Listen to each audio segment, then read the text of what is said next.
ආයස බොහෝ බලන්න මේ කහඳ පාෂාණයෙන් හදාගත්ත උපකරණයක් යටිපතුලේ කැල්සියම් තැන්පත් වෙන්නේ බොහෝ දුරට මෙන්න මේ සීමාව මේ මාපට ඇඟිල්ල මේ සුළඟිල්ල බලන්න මේ සුළඟිල්ලට වෙලා තියෙන දේ.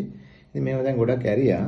ඉතින් එහෙම වුණාම තමයි මේ දැන් මේකට යන ස්නායුවත් වෙන සයිටික් නර්ව් එක සෙට් වෙලා යන තැන. ඉතින් මේ තවත් තියෙන මේ අස්සේ. එතකොට කොහොමද බලන්නකො මේ ඇඟිල්ලට පෝෂණයක් යන්නේ? එතන ඇඟිල්ල බොහෝ දුරට මෙතනින් මේ මාපට ඇඟිල්ල බොහෝ දුරට ඇතුළට ඇවිල්ලා තියෙන්නේ. මේ පුරුකේ ඉඩ නැහැ.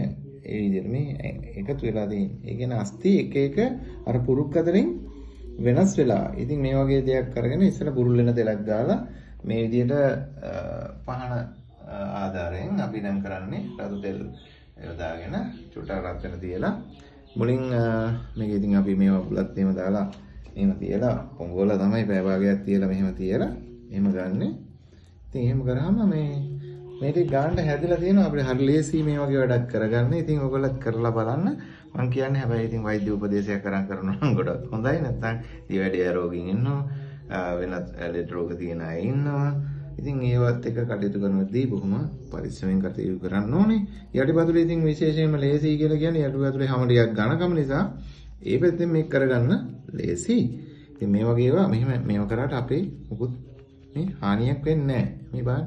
ඉතින් ඒ වගේ උපකරණයක් තමයි යොදා ගන්න ඕනේ. නැත්නම් නිකන් ආවට ගියාට දේවල් වලින් කරලා උත්සාහ කරන්න ගිහිල්ලා කකුල් තුවාල කරගන්න එපා.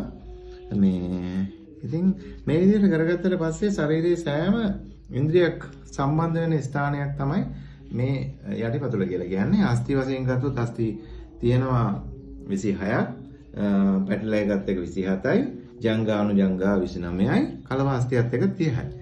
ඉතින් මේ අස්ථි 30 බැලන්ස් කරලා තියෙනවා කොඳුරට පෙළේ එල් අස්ථි, ඊට පස්සේ ත්‍රිකය කෝකකයත් එක්ක ඊට පස්සේ ස්ථිර අස්ථි 12, ඊට උඩින් අස්ථි ටික, ඒවත් එක එතන අස්ථි 33ක් තියෙනවා. ඒකත් එක්ක මහා චිත්‍රය, එතනින් ඔලු ගෙඩියට සම්බන්ධ වෙන අස්ථි කීපයක් ඒත් එක්කම සම්බන්ධ වෙනවා. එතනින් චාලක සංඥා ස්නායු වෙනවා. ඉතින් කොහොම වුණත් මේ යටිපතුලේ ක්‍රියාදාමය මේ අර බේස් වල වගේ මුළු ශරීරයටම බලපානවා. ආයුෂ් බොහෝ වේවා.